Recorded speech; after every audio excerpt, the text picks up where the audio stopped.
What's up, fam, and welcome to the Marte Show. It's been a while. Coming to you here with some Boston Celtics news and possible link up with Kevin Durant. Let me start by saying that the Nets are using Adrian Wojnarowski as a mouthpiece at this moment, trying to get the Nets the best deal that they can, and for him to secure the Nets as a source, a way to go ahead and use them for his sources. So if you guys look at the heat check video, how he exposed Adrian Wojnarowski, you'll understand. But I wanted to go ahead and talk about my video that said Bradley Beal was coming to Boston. Let me read this interview to you and let you know why I thought that was happening. But now I see it's Kevin Durant who they were speaking about during these draft pressers. And you see Kevin Durant and Jason Tatum working out with each other. I don't think that's just by coincidence. I don't think all these things are happening by coincidence. It's all to come to fruition for the Boston Celtics. That leaves a man out. That leaves Jaylen Brown out. That possibly leaves someone in the point guard rotation out, in the guard rotation specifically, between Derek White, Peyton Pritchard, Marcus Smart. I don't think Marcus is leaving, but within those three players, one of them is going. Maybe a Grant Williams. We'll see, because if you do get Kevin Durant, then you're plugging him in at either forward position. If you do plug him in at the small forward, what do you do with Jason Tatum? Move him to a guard spot and use them as wings? We'll see. But I wanted to go ahead and provide you guys with where I'm getting my conclusions from. And this is directly from the Boston Celtics out of the mouth of Ime Udoka and Brad Stevens. So, at the draft presser from Brad Stevens, he was providing answers regarding the trade exception. And it's funny that the Celtics haven't used their big trade exceptions. They have about 3 of them, and one of them expired, I believe, in July. So I'm pretty sure there was some type of pressure in trade talks during the draft of using those trade exceptions, and I'm sure the other side was initiating pressure regarding that trade exception expiring. And you should hear Brad Stevens' answer here, where it says, well, I mean, we've been having these talks for a while now, right? Like when we got it. We've known who fits into our trade exception and who we might be able to target around the league and at least have discussions about. But then it really comes down to costs. And so, if the costs are appropriate, then you continue discussions. If they're not, then you table it for now and maybe you return to those later. But like at the end of the day, the trade exception is a tool, but it's not our only avenue.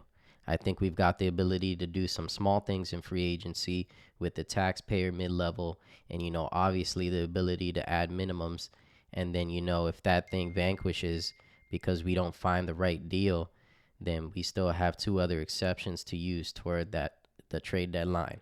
So that was one of the things about tonight. We wanted to make sure we were smart about all of our future assets, and we're smart about not shifting our team that without very, very, very obvious moves that would help us. And so those things didn't present themselves. And so we'll stay at it to see if we can find some things that help improve us. There are my sources right there texting me, letting me know what's going on. Yeah, but based off the answer Brad Stevens provided, he's just letting us know that there was pressure to use the trade exception, and his counter was he has other trade exceptions, and they go into the trade deadline the following season. So I'm pretty sure Jaylen Brown is on the table probably. I'm not sure anymore, but that may be the best and final offer. JB, maybe Derek White, a few picks, maybe another rotation player. Maybe there's a big trade coming where the Knicks are involved, the Jazz are involved. the Celtics, the Nets are involved. Maybe there's a big thing coming that we don't know about. But I can tell you right now, the Celtics are the front runners in this case, where Adrian Wojnarowski is saying they are not, and that the Celtics are not close to a deal. I mean, that's what he said when the Nets and the 76ers were talking. And what happened? Boom, out of nowhere, bomb. The Nets and Sixers trade for James Harden. You know what I mean? And Adrian Wojnarowski, he was on top of all that, saying that there wasn't a deal close. And then you have Brian Windhorst too, kind of. I don't want to say throwing shots, but when he's reporting, he's kind of taking a shot at Adrian Wojnarowski, saying that's not what is really happening behind the scenes and behind the doors. And Kevin Durant just recently bought a home in Boston, Massachusetts. Not specifically Boston, Brookline, Massachusetts, which used to be Tom Brady's old home. So you have that going on. And Kevin Durant really doesn't spend his time in Boston, so I don't know why he would be purchasing this home. So, I mean, that's where my conclusions are coming from. You have these answers and draft pressers. You have Kevin Durant training with Jason Tatum. You have Kevin Durant buying a home in Boston. You have these things going on. Now, I wanted to go ahead and read you Ime Udoka's answer in his draft presser. Now, this is another thing here. Coaches don't usually do draft pressers, and Ime Udoka did for some reason. But one of Ime's answers here was in response to adding players to the mix, to his mix in the Celtics roster. And Ime said, you always try to improve, I think, overall. You understand the situation we're in, and the appeal that we have of where we got the players we have on our roster. And, the appeal for others, trying to improve throughout the league, with other players going out and finding guys that complement our team well. And so that's obviously coming up here in the future. But a big part will be internal growth within the players that we have, additions we've made at the trade deadline. Just like I said, having a year under our belt with each other. So as we continue to try to improve, through free agency, trades, and draft, and all those things, we do understand the biggest part of that growth will be from within.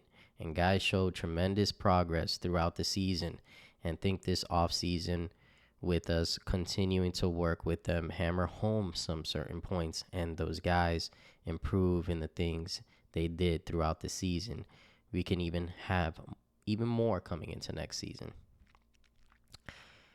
So with that answer, since then they've added Danilo through free agency, and they added Malcolm Brogdon via trade. Those are the only two moves the Celtics have made besides drafting J.D. Davison, who I think is going to be a great talent for the Celtics.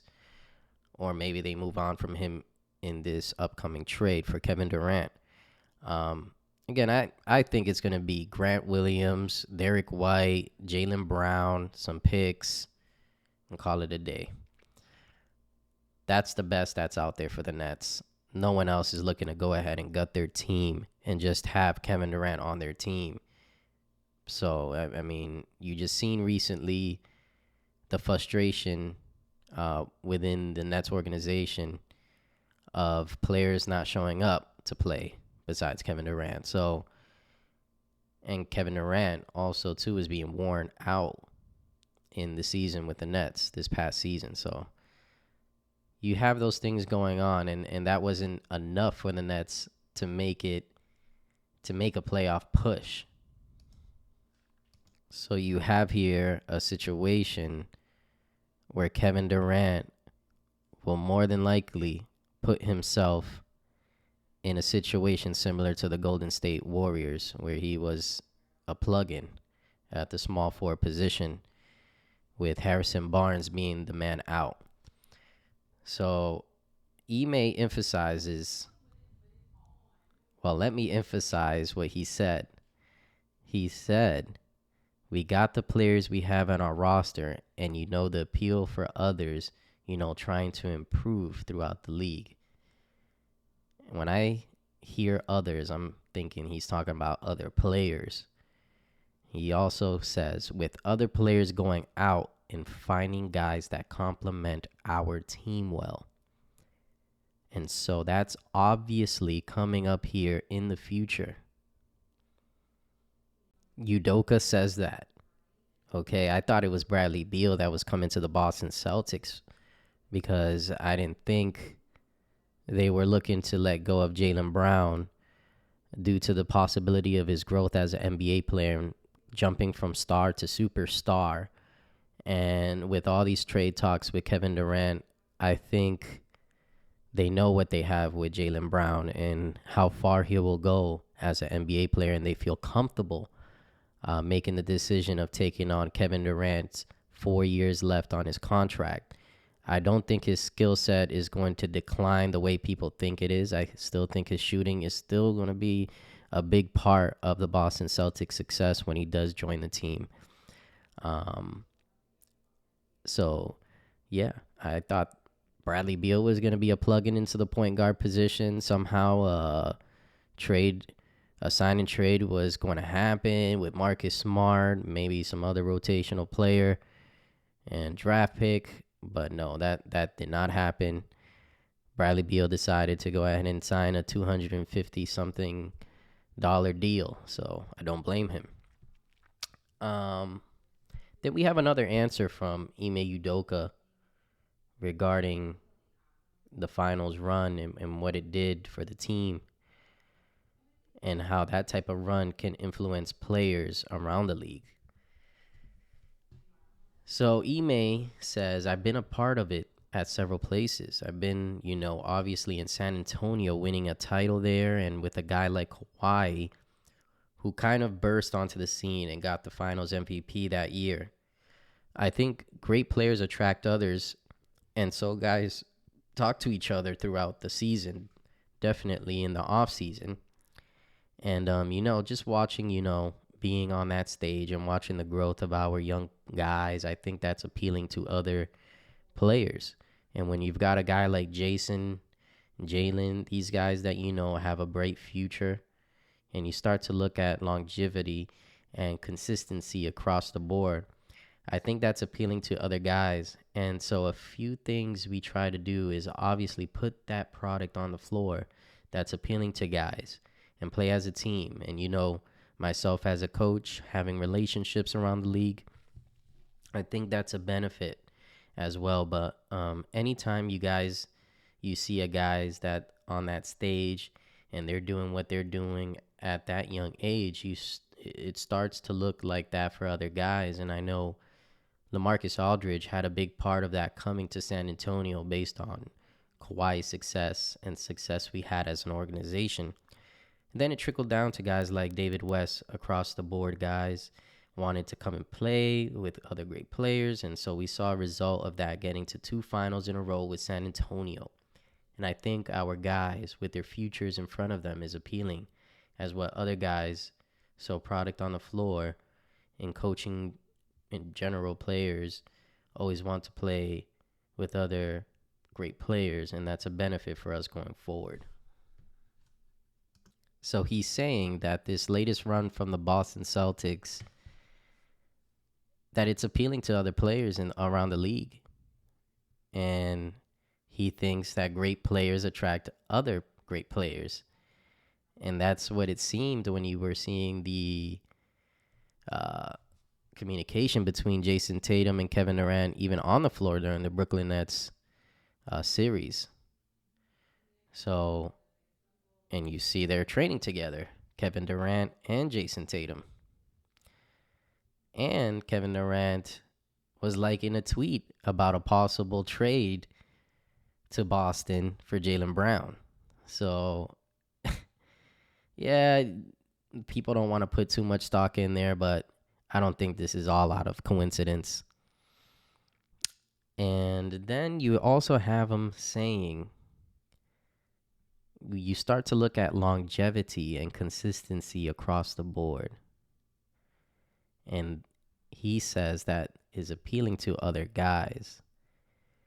So longevity and consistency across the board. Who can he be talking about that a player is starting to look at that? Kevin Durant. And he also has a good relationship with Kevin Durant based off his time in the Olympics. Jason Tatum was playing alongside Kevin Durant too. They both were the featured players in that offense. And then his time in Brooklyn as an assistant to Steve Nash, which is kind of laughable when you look at their situations and who has done what with their organization. They have a good relationship, so that's another piece to this. It's happening, guys. It's happening. Last quote here is from Jason Tatum when he was infiltrated by the paparazzi when he was out and about, and they asked him about these trade rumors, specifically Jaylen Brown, and he never mentioned Jaylen Brown in his sayings and in his answers to the questions that were given to him. Jason said, I played with him, Kevin Durant, during the Olympics. Obviously, you know he's a great player, but that's not my decision. You know I love our team. I love the guys that we got. Sounds like Jason Tatum wants Kevin Durant as well, and I think it's happening. It is happening. Kevin Durant will be in a Boston Celtics uniform this upcoming season, guys. I thought it was Bradley Beal. It's Kevin Durant. Other than that, guys, if you did like this video, please click a thumbs up. And if you want to know when my videos do drop, please go ahead and subscribe and hit the notify bell. Other than that, guys, it has been a pleasure today. Peace.